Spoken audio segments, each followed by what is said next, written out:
ఈ మధ్య మా ఫ్రెండ్ ఒక అతను నాకు కామెంట్ పెట్టాడు, నీలాగా ఒక్కరోజైనా బ్రతకాలనిపిస్తుందట. ఎలాగా తెలుసా? నేను మా ఇంట్లో నుంచి నా బైబిల్ ఎలా చేతిలో పట్టుకొని రొమ్మలా చీల్చుకొని నడుచుకుంటూ వస్తాను నేను, భయం లేకుండా.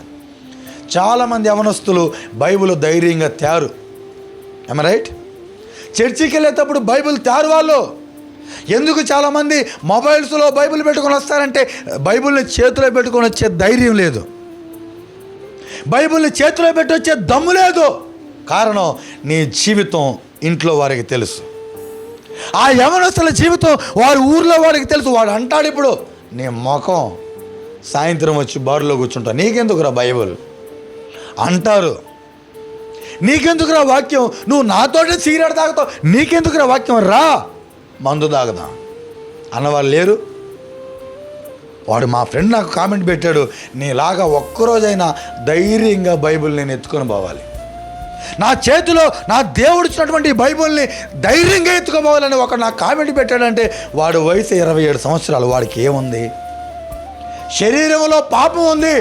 ఆ పాపాన్ని జయించలేక ఆ పాపపు జీవితాన్ని కలిగి ధైర్యంగా ఈ బైబిల్ని పట్టుకోలేని దుస్థితిలో యవనస్తులు ఉన్నారు. నమ్ముతారా? దేవుడు అంటే ఆసక్తి, వాక్యం వినాలని కోరిక, కుదిరితే వాక్యం చెప్పాలని ఆశ ఉంది, కానీ పాపం మీద జయం లేదు. ఏంది ఈరోజు నీ సమస్య? ఎలాంటి పాపపు సమస్యతో బాధపడుతున్నావు? ఏం రైట్ ఆర్ రాంగ్? అనేక మంది పాపమే మనకు సమస్య. మనకు ఆర్థికంగా బాగుంది, ఆరోగ్యంగా దేవుడు మంచి ఆరోగ్యాన్ని మనకి ఇచ్చాడు, మనకు ఇంట్లో కుటుంబ పరిస్థితుల్లో అన్నిటిలో బాగుంది, కానీ ఈ శరీరానికి పాపము అనే సమస్యతో మనం పోరాడలేకపోతున్నాం.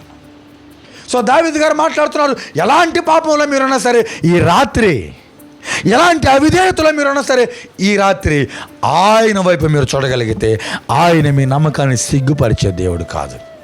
Praise the lord.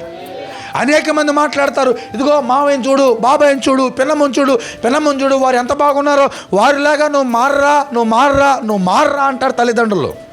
మీ బాబాయ్ లాగా మారుతావో లేదో నాకు తెలీదు, ఈయనలాగా నువ్వు చూస్తే నువ్వు దేవుడిలాగా నువ్వు మారిపోతావు. మీ తల్లిదండ్రులాగా, మీ బంధుమిత్రులాగా నువ్వు మారిపోతావు లేదో తెలీదు, ఈయన వైపు జాగ్రత్తగా నువ్వు చూస్తే ఆయనలాగా నీవు నేను మారిపోతాం. ఆయన వైపు చూసిన వారికి దేవుడు తన వెలుగు చేత వారిని కప్పుతారట.